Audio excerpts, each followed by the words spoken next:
दोस्तों इंग्लिश जैसी लैंग्वेज में होते हैं नाउन्स, वर्ब्स, एडजेक्टिव्स जैसे वर्ड्स जिनका एक कॉन्टेक्स्ट है, जिनकी एक मीनिंग है और जिनसे ये लैंग्वेज बनती है। इनफैक्ट हर कोई लैंग्वेज इन जैसे छोटे छोटे वर्ड्स से बनती है। और दोस्तों बिल्कुल पाइथन में इसी तरह बहुत तरह के ऐसे वर्ड्स होते हैं जिनसे ये पूरी लैंग्वेज बनती है और इन वर्ड्स को हम टोकन्स कहते हैं पाइथन में। जब हम काफ़ी सारी कोड लाइंस लिखते हैं जिनकी एक मीनिंग होती है, जिनका एक मकसद होता है, एक कॉन्टेक्स्ट से लिखते हैं, तो इसको हम प्रोग्राम कहते हैं और टोकन्स इस प्रोग्राम के स्मॉलेस्ट एलिमेंट्स होते हैं। दोस्तों हमारे पास कई तरह के टोकन्स होते हैं पाइथन में। आइए हम इनको एक एक करके डिस्कस करते हैं। Let's get started. Welcome to Koshish coder और मेरा नाम है काशिफ। और अगर आपने अभी सब्सक्राइब नहीं किया है तो प्लीज़ सब्सक्राइब कीजिए, क्योंकि इससे मैं मोटिवेट हो जाऊंगा और भी बहुत सारे वीडियो बनाने में। तो चलिए हम टोकन्स के बारे में डिस्कस कर लेते हैं। तो एक बार फिर से दोहराते हैं हम। Tokens are the smallest elements of a program. Keywords, तो ये है हमारी पहली टाइप टोकन्स की। ये कुछ रिजर्व्ड वर्ड्स होते हैं पाइथन में जिनकी एक स्पेशल मीनिंग होती है, एक कॉन्टेक्स्ट होता है इनका। रिजर्व्ड का ये सेंस है कि इनकी मीनिंग स्पेसिफिक है पाइथन के लिए। लाइक हमारे पास इफ है, एल्स है, फॉर है और भी बहुत तरह के हमारे पास इस तरह की कीवर्ड्स हैं जिनको हम अपनी पाइथन प्रोग्रामिंग में यूज करेंगे।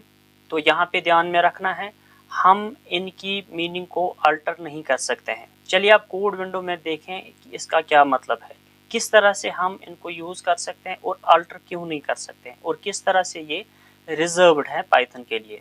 चलिए देखते हैं। आ गया हूं मैं कोड विंडो पे। तो यहाँ पे एक स्टेटमेंट को हम ट्राई करते हैं कि किस तरह से हम इसको यूज कर सकते हैं।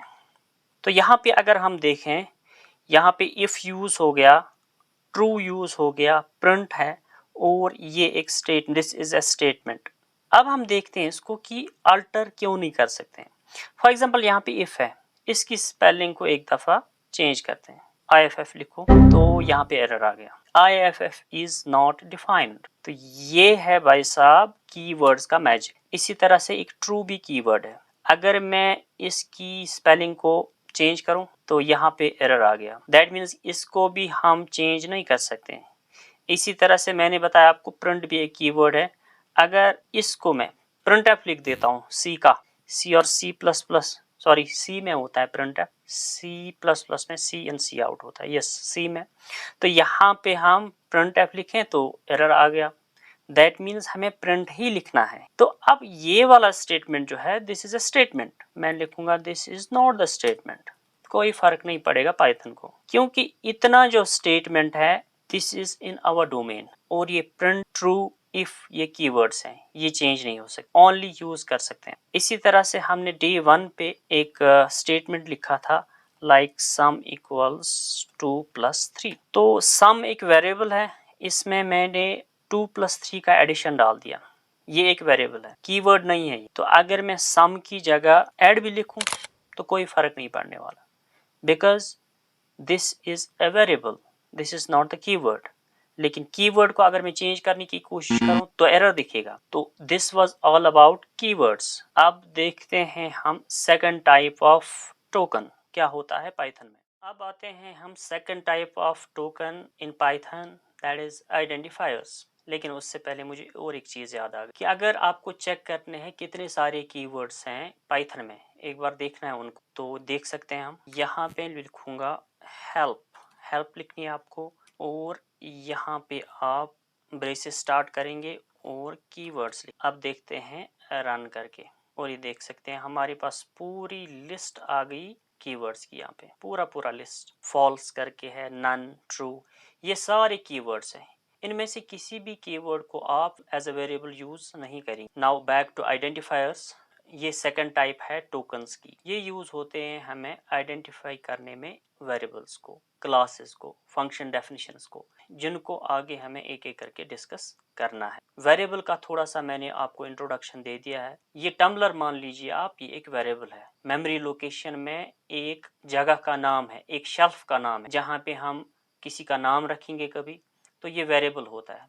वेरिएबल कोई भी वर्ड हो सकता है, आप स्मॉल लेटर्स में लिखो, कैपिटल लेटर्स में लिखो, आप इसमें लाइक नंबर्स भी यूज कर सकते हैं, अंडरस्कोर भी यूज कर सकते हैं। लेकिन कुछ कन्वेंशंस होते हैं। कन्वेंशंस इन द सेंस कि जब एक कोड बेस होता है, जब एक प्रोजेक्ट पे आप काम करेंगे आगे, तो वहाँ पे एक बहुत बड़ा कोड बेस होता है, बहुत सारे बंदों ने कोड लिखा हुआ होता है। तो ये ठीक नहीं रहेगा अगर कोई कैपिटल में लिख रहा है, कोई स्मॉल में लिख रहा है।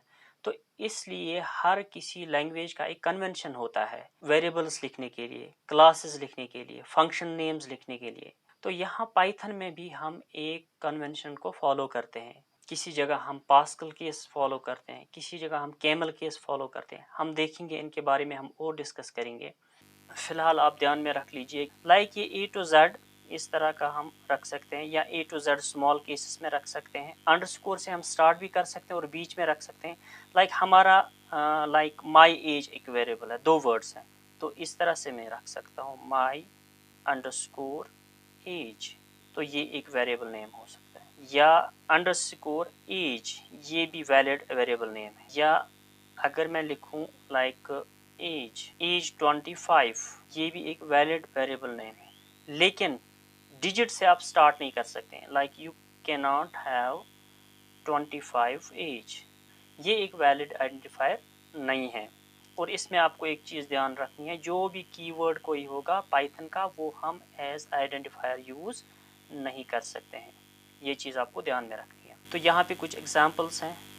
ये एक वैलिड आइडेंटिफायर है, एक वेरिएबल है ये नेम, इसमें हमने स्टोर किया है अली को।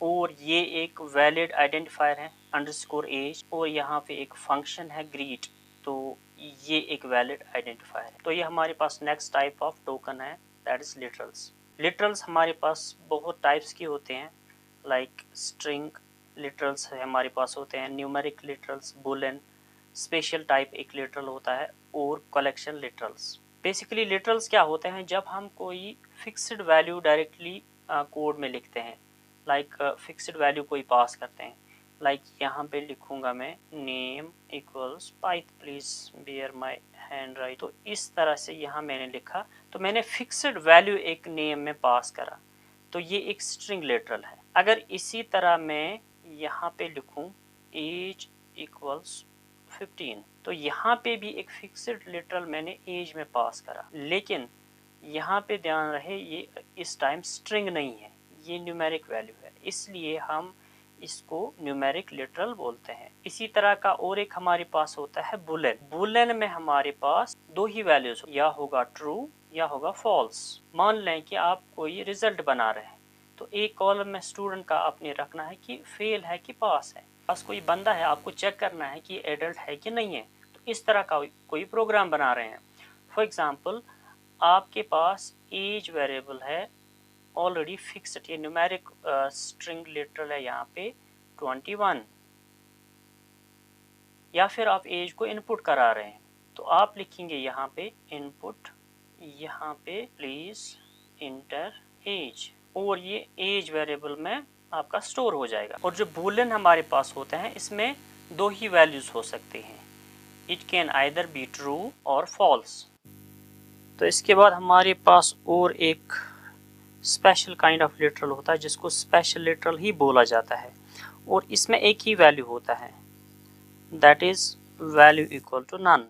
ये नन इसका हमेशा वैल्यू होता है, किसी टाइम कोड में हमें ये भी ज़रूरत पड़ती है। This is called special literal, जो पाइथन में यूज़ होता है। इसके बाद बहुत एक इम्पॉर्टेंट हमारा लिटरल्स का एक टाइप है लिटरल्स की, जिनको हम कलेक्शन लिटरल्स बोलते हैं। तो कलेक्शन लिटरल्स में हमारे पास बहुत सारे लिटरल्स हैं, लाइक एक तरह का लिटरल है हमारे पास लिस्ट। लाइक अगर मैं लिस्ट 1 लिखूं, तो मैं इस तरह से लिखूंगा 1 2 5। जैसे अगर किसी और प्रोग्रामिंग लैंग्वेज में आपने देखा, लाइक जावास्क्रिप्ट में देखा होगा, इस तरह से हम एरे को डिफाइन करते हैं, तो ये यहाँ पे लिस्ट हो गया। तो इसी तरह से और एक लिटरल हमारे पास है, that is called tuple. Tuple भी था लाइक 5 9। इनको हम आगे जाके जब यूज करेंगे, तब आपको अच्छे से इनकी यूसेज समझ में आ जाएगी। तो इसी तरह से हमारा डिक्शनरी होता है, यहाँ पे मैं डिक्शनरी को डिफाइन करता हूँ। अगर मैं dict1 को डिफाइन करूँ, तो ये जैसे जावास्क्रिप्ट में हम ऑब्जेक्ट को लिखते हैं, फॉर एग्जांपल अगर नेम, जैसे यहाँ पे की वैल्यू पेयर्स हम यूज करते हैं, like name equal to something ABC, दोनों को हम कोट्स में रखेंगे, यहाँ पे भी और यहाँ पे भी। यहाँ मैं लिख सकता हूँ एज 25, रेसिडेंस XYZ। तो ये एक तरह का हमारे पास डिक्शनरी बन के आ गया। अभी थोड़ा सा आप ओवरवेल्म हो सकते हैं, जैसे हम यूसेज करते हैं अभी, जब हम कोड में इनको यूज करेंगे, एक एक करके हम डिफाइन करेंगे डिक्शनरी क्या होता है, डिक्शनरी और ट्यूपल में क्या फर्क है, ट्यूपल कहाँ पे यूज होता है और डिक्शनरी कहाँ पे यूज होता है, लिस्ट कहाँ पे यूज होता है, किस तरह से हम इनको यूज करेंगे, तब आपको अच्छे से ये समझ में आ जाएगा कि, और मैं आपको इंश्योर करता हूँ कि ये बहुत ईजी है। इस तरह से अगर आप यहाँ पे थोड़ा सा ओवरवेल्म हो जाते हैं तो मैं आपको कहूँगा कि कोई बड़ी बात नहीं है ये। इस तरह से हमारे पास और एक भी होता है, that is set, like set ए करके अंडरस्कोर ए अगर मैं करूँ, ये एक सेट बनाया मैंने, तो इस तरह से लाइक 6 7 5, ये एक सेट बन गया। अब इनकी डिफरेंस बीच में क्या है, लाइक लिस्ट और सेट में क्या डिफरेंस है, ट्यूपल और डिक्शनरी या डिक्शनरी और सेट में क्या डिफरेंस है, ये हम आगे जाके इनको एक करके डिस्कस करेंगे। अब आते हैं हम ऑपरेटर्स पे। ये भी एक तरह के हमारे पास टोकन होते हैं पाइथन में। हमारे पास बहुत तरह के ऑपरेटर्स होते हैं, लाइक अर्थमेटिक ऑपरेटर्स होते हैं, कंपैरिजन ऑपरेटर्स होते हैं, लॉजिकल होते हैं और असाइनमेंट होते हैं। अर्थमेटिक ऑपरेटर्स हमें लगते हैं अर्थमेटिक ऑपरेशन करने में, लाइक हमें एडिशन करना है। फॉर एग्जाम्पल सम में हम 2 + 3 का जो है एडिशन रखेंगे, और ये जो हमारे पास यहाँ पे एक ऑपरेटर यूज हुआ, ये है arithmetic operator, that is addition. इस तरह से सब्ट्रैक्शन भी, ये बेसिक अर्थमेटिक ऑपरेशन आपने बिल्कुल बेस क्लासेस में भी किए होंगे, और इनका एक एक करके आपको मीनिंग पता होगा। जैसे ये मॉड्यूलस का होता है, हमारे पास डिवीजन का होता है, मल्टीप्लिकेशन का होता है। मल्टीप्लिकेशन का यूजुअली हम इस तरह से यूज करते हैं, लेकिन यहाँ हम इस तरह से लिखते हैं। इसके बाद आता है हमारे पास कंपैरिजन। अगर हमें दो चीजों को कंपेयर करना हो, लाइक इफ 2 इज, यहाँ पे 2 इक्वल हम यूज करते हैं कंपैरिजन के लिए, क्या समझते हैं आप, इसका क्या रिजल्ट आना चाहिए, तो इसका रिजल्ट आना चाहिए फॉल्स। ये ट्रू नहीं है क्योंकि 2 इज नॉट इक्वल टू 3। इसके बजाय अगर मैं अगर मैं इस तरह से करूं, ये साइन यूज, लेस और इक्वल टू, क्या 2 लेस और इक्वल टू 3 है, सॉरी ग्रेटर और इक्वल टू है। अगर मैं इस तरह से यूज करूं, क्या 2 लेस और इक्वल टू 3 है, हाँ इक्वल तो नहीं है, लेकिन यहाँ पे लेस देन है, तो यहाँ पे ट्रू आ जाएगा। ये हमारा है लेस और इक्वल टू का ऑपरेटर, तो ये हमारा है ग्रेटर और इक्वल टू का ऑपरेटर। इनको भी हम एक एक करके कोड में यूज करके आपको अच्छे से समझ में आ जाएगा। इसी तरह का हमारे पास आता है लॉजिकल, एंड और नॉट। एंड मीन्स कि अगर हमारे पास एक पैरामीटर है, दूसरा पैरामीटर है, अगर ये दोनों ठीक है, ट्रू हैं, तो एंड आ जाएगा, एंड करेंगे हम यूज। दैट मीन्स कि ये दोनों ट्रू होने चाहिए, तब रिजल्ट आ जाएगा ट्रू। अगर इनमें से एक भी फॉल्स है तो रिजल्ट ट्रू नहीं आएगा। इसी तरह से और मीन्स कि एक आना चाहिए, अगर ये ट्रू है, ये फॉल्स है, तो हमारा रिजल्ट ट्रू है, क्योंकि एक हमारी कंडीशन मीट हो रही है। इसी तरह से हमारे पास है नॉट बिल्कुल उल्टा होता है, अगर यस है तो नो हो जाएगा, अगर नो होता है तो यस हो जाएगा। इसके बाद हमारे पास है असाइनमेंट ऑपरेटर्स, यहाँ पे is equal to, plus equal to, minus equal to, इस तरह के हमारे पास बहुत सारे असाइनमेंट ऑपरेटर्स हैं। थोड़ी सी एग्जांपल्स देखेंगे हम करके। तो ये आ गया हूँ मैं स्क्रीन पे। फॉर एग्जांपल एक एक करके हमारे पास अर्थमेटिक ऑपरेशन था प्लस, तो अगर हम सम रखते हैं 3 + 4, तो हमारे पास ये अर्थमेटिक ऑपरेशन है 4। तो अगर मैं इस सम को आप प्रिंट करने की कोशिश करूं, तो यहाँ पे आप पॉज कीजिए स्क्रीन को और आप मुझे कमेंट में लिखिए कि इसका आंसर क्या होना चाहिए। आई होप आपने कमेंट किया होगा। तो इसको रन करेंगे हम, तो हमारे पास प्रिंट आता है 4 + 2। तो इसी तरह से स्ट्रिंग्स में भी हम कर सकते हैं, like name equals ABC + DEF। तो अगर मैं यहाँ सम की जगह नेम को प्रिंट करूंगा, अब देखते हैं इसका क्या रिजल्ट आएगा, ABC DEF। यानी कि इसने यहाँ एडिशन ओनली नंबर्स का ही नहीं किया, दो स्ट्रिंग्स का भी किया, इनको मिलाया आपस में। तो इसके बाद अगर हम किसी कंपैरिजन ऑपरेटर का देख लेते हैं, लाइक 4 इज इक्वल्स 5, तो यहाँ पे आप रिजल्ट में इसको रखेंगे, रिजल्ट इक्वल्स 4 इज इक्वल्स 5। तो मैं अब रिजल्ट को प्रिंट कर लेता हूँ, प्रिंट रिजल्ट। तो यहाँ पे आप कमेंट्स में लिखिए कि इसका रिजल्ट क्या आना चाहिए। आई होप आपने सही आंसर दिया होगा।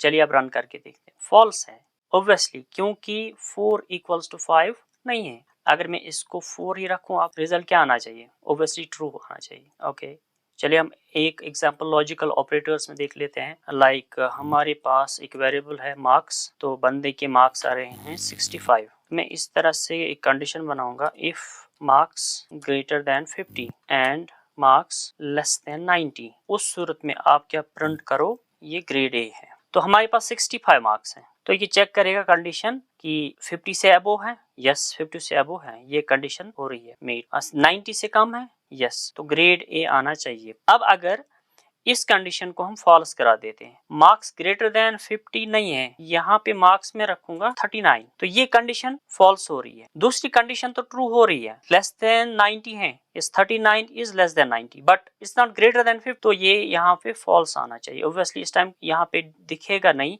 तो एल्स कंडीशन लगा सकते हैं। यहाँ पे हम इनको हम और समझने की कोशिश करेंगे, हम जब हम कंडीशनल स्टेटमेंट्स डिस्कस करेंगे तो वहां देखेंगे हम कि ये इफ क्या होता है, किस तरह से मैंने इसको कंडीशन को बनाया। तो फिलहाल यहाँ हमने एंड और एंड जो है लॉजिकल ऑपरेटर एक, उसको हमने डिस्कस किया यहाँ पे। इसी तरह से हमारे पास यहाँ और भी हो सकता है, एंड की जगह और रखें हम, तो इस टाइम ये ग्रेड ए आना चाहिए, क्योंकि एक कंडीशन और का ये मतलब है कि दोनों में एक कंडीशन ट्रू होनी चाहिए, तो ग्रेड ए आना चाहिए। अगर मैं रन करूं इसको तो ग्रेड ए आना चाहिए, यस ऑब्वियसली, क्योंकि एक ये वाली कंडीशन मीट हो रही है, अगरचे ये कंडीशन गलत है। और एंड में फर्क ये है कि एंड में दोनों कंडीशन या सारी कंडीशंस जो है वो ट्रू आनी चाहिए, लेकिन और कंडीशन में कोई भी एक कंडीशन एट लीस्ट ट्रू आनी चाहिए, तब रिजल्ट ट्रू आएगा। तो यहाँ पे हमारा लास्ट टाइप ऑफ टोकन जो हमारे पास है, ये है पंक्चुएटर्स, या हम इनको डिलिमिटर्स भी बोलते हैं। ये बेसिकली क्या होते हैं हमारे पास, ये हमें कोड स्ट्रक्चर